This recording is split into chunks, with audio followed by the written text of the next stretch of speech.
know how bad Jujutsu Kaisen's ending was. It felt like a Marvel post-credit scene. And I feel like what he was going for was more of he was trying to make Megumi, Itadori, and Nobara like a thing. Like they wanted them to be like the group. But I feel like we didn't spend enough time with them for them to be considered that. And also Nobara died, or quote unquote didn't die, like about halfway through the series. Or I think actually a little sooner than that. So it couldn't really be said. I think JJK just ended way too soon and should have taken more time to really increase those bonds. Like I think time would have worked in this series' benefit. Jujutsu Kaisen has clear themes of friendship and bonding and being there for someone else, even when they're not there, representing them. So I feel like they should have built the cast more like.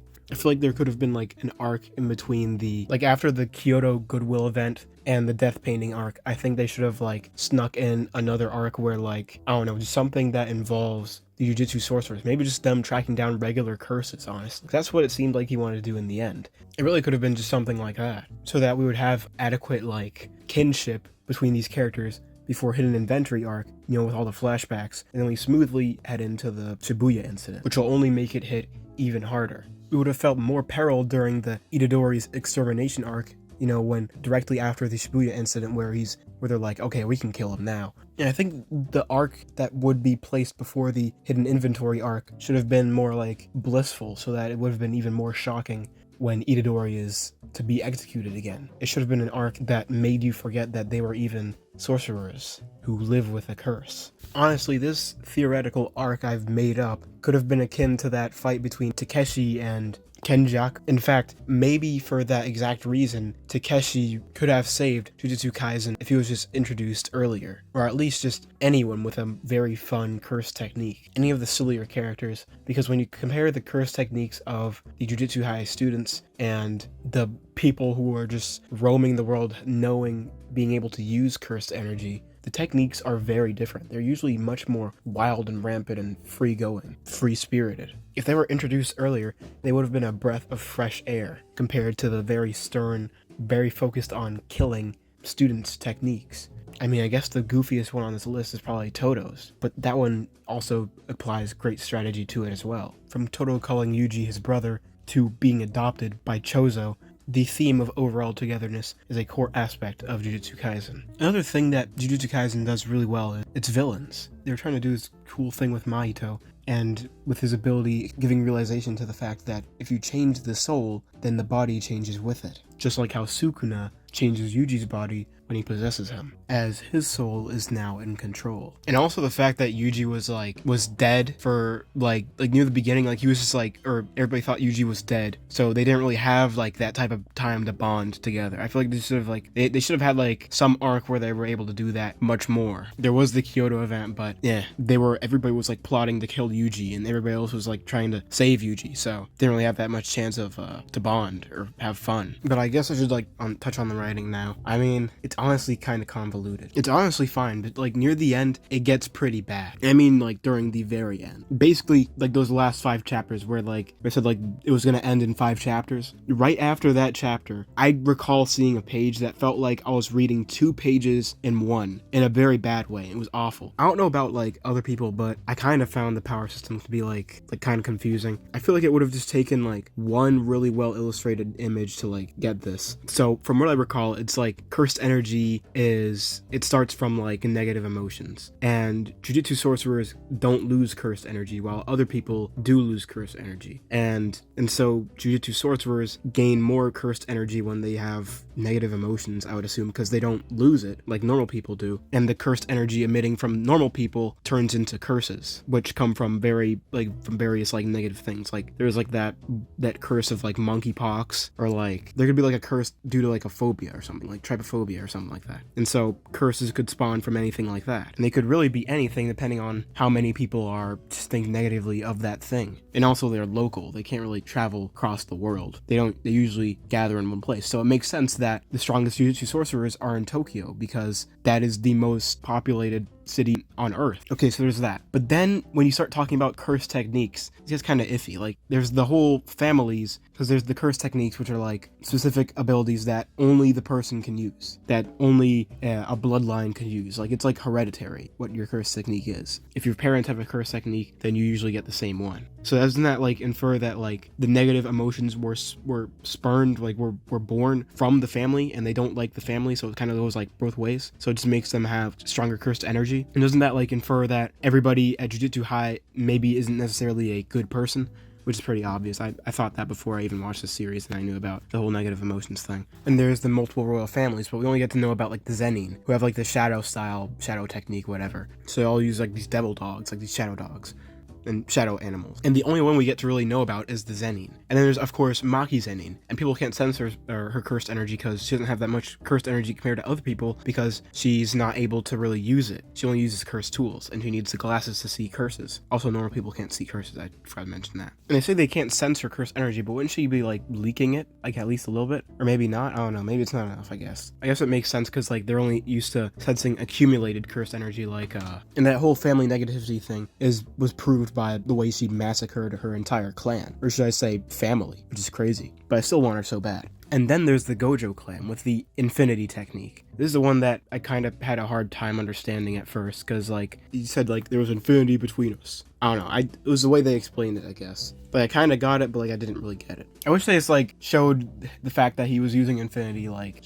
I wish they just depicted it better. Like what if there was like a slight thud sound every time he did it? Like when Jogo tries to move, there's like a slight like thud sound. That would make more sense, and I would be like, oh okay, I see. There's like invisible infinity like stopping him from moving or from falling. And then the Gojo clan, which never gets involved with the story, which I think they honestly should have. I mean, if their ability is to keep things away from themselves infinitely, and Gojo mastered that, then I think something could have followed up after his death, involving the Gojo family and their traditions. So I guess it's kind of ironic and fitting how they stay away from Jujutsu High and everything related, or at least that's how it seems. What if it turned out they had a tradition where only one of them is allowed to be in Jujutsu High, or Tokyo, or even the entirety of Japan at once? Like, they only deploy one at a time, so that if one of them dies, then their strength is recuperated or accounted for. It's honestly, it's a smart way of going about things. And also, if the Gojo clan ends up fighting amongst itself, I feel like if there were two deployed at the same time, they might actually get in each other's way. It would be bad if infinity mixed with itself, because you could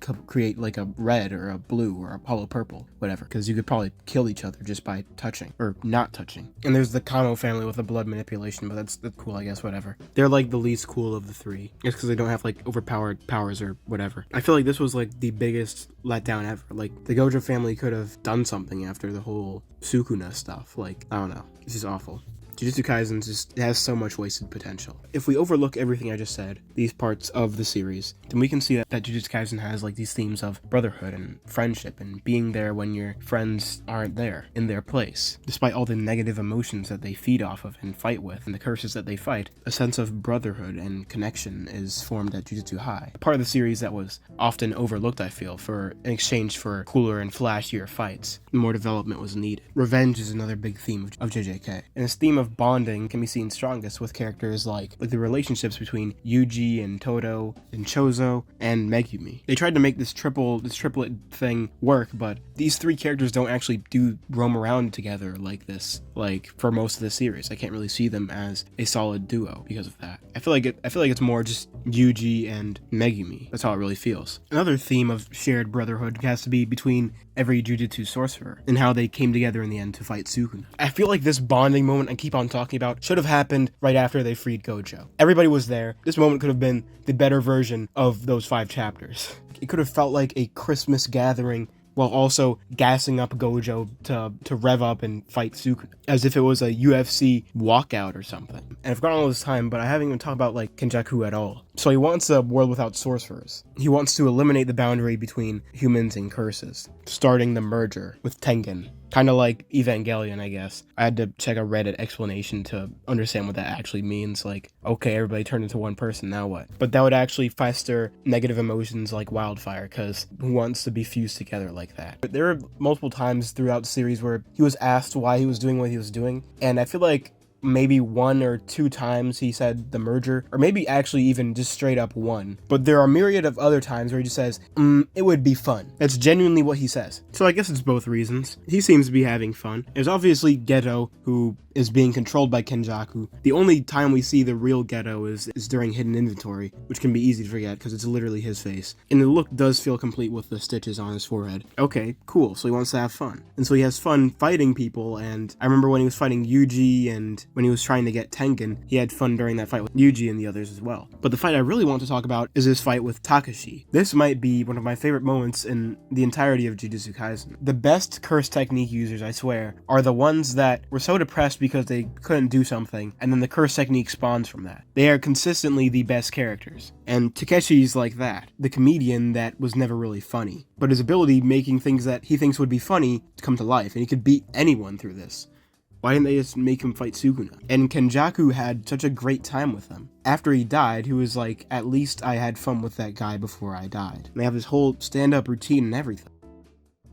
And there's also Yuji's domain, which is just a peaceful recollectance of his memories of his hometown, I feel. When he's bonding with Sukuna in this way, it might have been just a tiny bit forced. And then there's literally Sukuna's goal, which is literally fight strong opponents until he gets bored and eventually dies. He hates having ideals. There's this weird thing about love going on. And when you have all these themes going around and then you just end it with such a Baduki ending, like, it just makes me not want to do anything. It's just so disappointing. Like, it's incredibly disappointing. I guess someone said that, like, the amount of black flashes that that Yuji hit Sukuna with, it lowers his power or something like that. But I wish they, like, brought our attention to this when Megumi vomited himself out of Sukuna. And then there's, like, I forgot to even mention that, like, the American military was involved. What happened to them? I genuinely think that, like, JJK has, like, some of, like, the most fast pacing and, like, it's so fast, bro. Like, I feel like they should have just slowed down just a little bit. I think they would have greatly benefited from that. I was watching the anime with subtitles and there was, like, moments, like, near the beginning, like, they moved so fast. I already talk fast in my videos too, so, like, it's bad. It was so anticlimactic, like. It was also inferred that, like, Yuji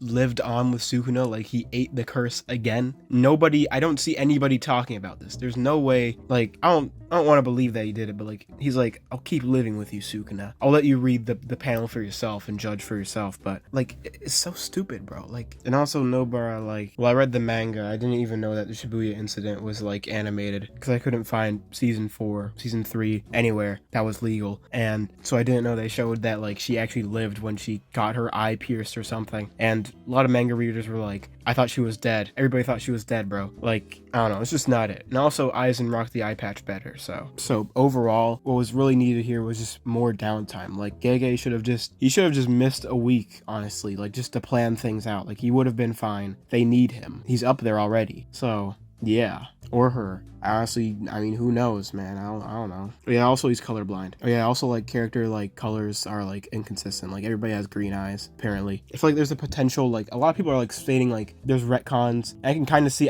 retcons, but like also like anime likes to make things up on the spot. So it's kind of hard to like pay attention to like everything that I do pay attention to. And then plus that, so I'm gonna leave that to like other people, but I could definitely see a Naruto like situation where there's so many retcons that like it's like disrupting the story like so badly. Like Naruto is like the retcon king. If you ask someone how chakra works, you'll get like so many different definitions. Each time they explain chakra, it's like different. I feel like this could have been avoided if they explained curse energy like with a concrete like just like they need a whole moment for it, and that would have been fine. But yeah, don't forget to subscribe. I have 494 subscribers right now, but you can make it 495 if you press that button. Or maybe it's 495 right now and you make it 496 and 497 just to make sure. 495. So it was kind of ranty, but yeah. Like there was no culmination of these themes. Like there was like, I don't know. The corniest part of the ending is when Mahito shows up. You can't make this up. This is like so, this is out of character, bro. Like he's not jumping around like a little baby. Mahito is a freak. And then there's Gege talking about like potential sequel manga. Like, bro, you messed up, bro. But at least Jujutsu Kaisen 0, the movie, is pretty good. I didn't read the manga because I watched the movie, but that was honestly like better than like the entire anime, in my opinion. They just explained curses better. You know, that ending, it just didn't really feel deserved when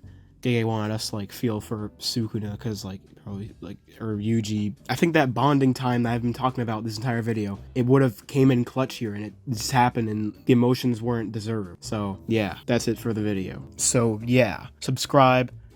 Just let me know your thoughts in the comments because I really do feel like I'm missing something here. I'd love to see what you guys thought about the ending. Do you think I was right? Do you think I was kind of just leave your thoughts in the comments, and don't forget to subscribe. We can get to 500 subscribers. There's literally like 6 people that we need for that to happen. And yeah, I think I like unlock something for the channel then. I think I'm able to like sell merch or something, but I don't think I'm able to really do that. But people will be able to become channel members after that, so that'll be a thing. And yeah, subscribe.